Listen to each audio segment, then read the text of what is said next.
Hey guys, this is Rainy from R&Y Garage here in Phnom Penh, and I wish you all a blessed Sunday. And thanks for popping in here, following us weekly. We see who is watching our videos, and we are really happy to have you.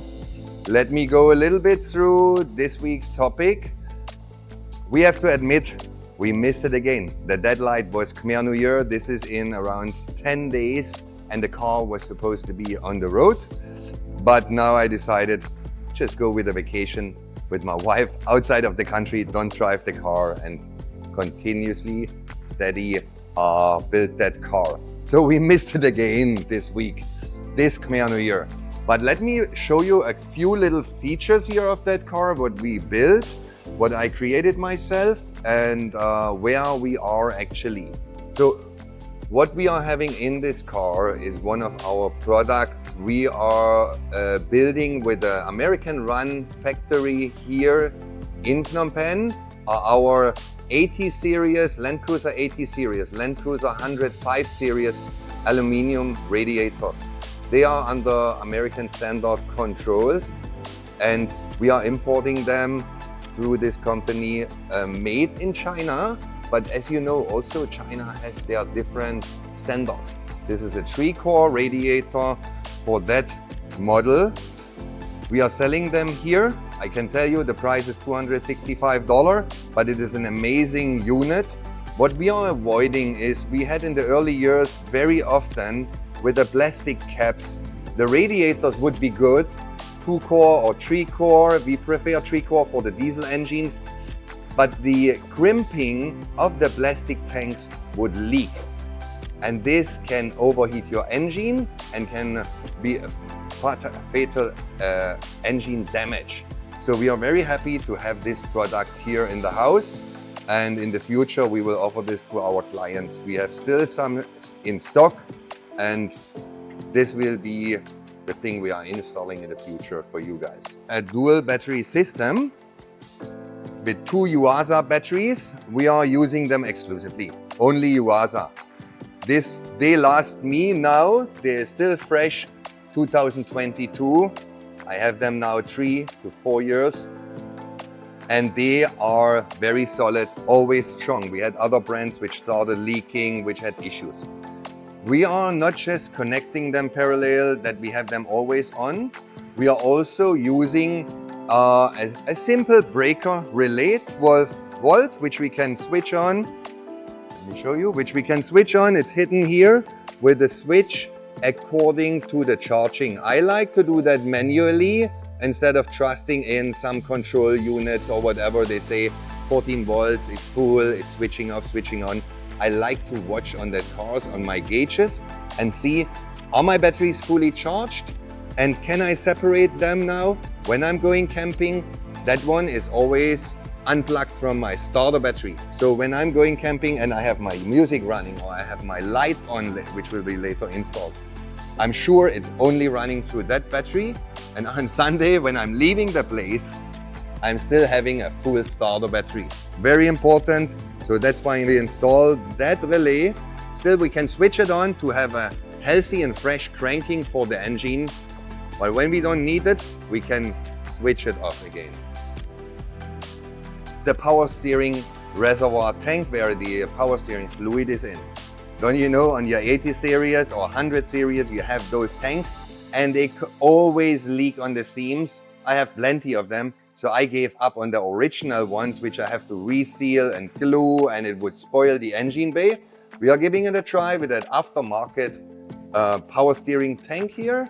And hopefully this is not spoiling our engine bay again. Coming to the engine, you know, this car is a 1992 basic model. We call it also Lan Untak in Cambodia. Came with the Untak in 1992. It was a basic 1HZ natural aspirated non-turbo diesel, no turbo engine. In that car, we replaced it with a turbo diesel engine, and I saw it after we had this intake system. At the moment, we don't have an intercooler on. We will do an intercooler setup, but I thought we are keeping the original 1HZ intake, as I believe this one is bigger for the intake for the air. I know I could have been doing better welding on that, but I hope it has a better airflow than the turbo diesel. What we are doing here is also the intake manifold air box into the turbo. Everything is sealed. Everything has proper new silicone hoses on, so we can also go deeply through the water. How often have I seen it? The original air intakes have been cracked, and you would suck water into that when you go through rivers on your adventure trip. And it's really crucial that, I mean, you have a serious engine damage if you get water into your air intake. It can damage your engine to bend rods and a complete overhaul of your engine. So we built stainless steel pipes, silicone hoses, everything properly sealed, and no water can go in there. And I can go through the water until the headlights, you know, no problem. Two little features which I really like. I built that, integrated that electric fan. We have been putting it in some other clients' cars, electric fan. Some of them we are switching on ourselves. Some of them switch on with the air condition, because certain models do not have a fan here, but especially when we go slow traffic or slow driving in the forest, up or downhill, that this fan is running and gives us additional cooling to the fan inside. So we built that fence for you into your car as an upgrade. What I really like on that older model are my beautiful quad lights or quattro lights. I'm not sure how they called. You have the Sahara lights, the big ones, flat ones. I love that quad lights. And I have actually always, like, this is the whole bulb. So if that breaks, I have always a spare one in to replace it quickly. If I take that out, it's glass. They are always fresh. They always have nice reflectors inside.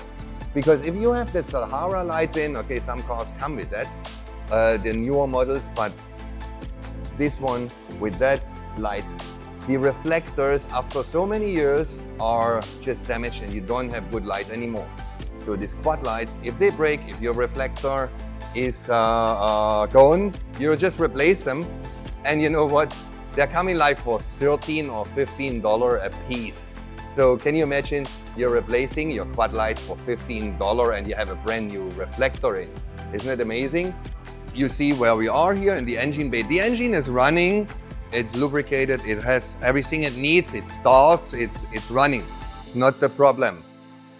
Let's go into the interior, and this is where we are still missing out on a couple of things to finish the car.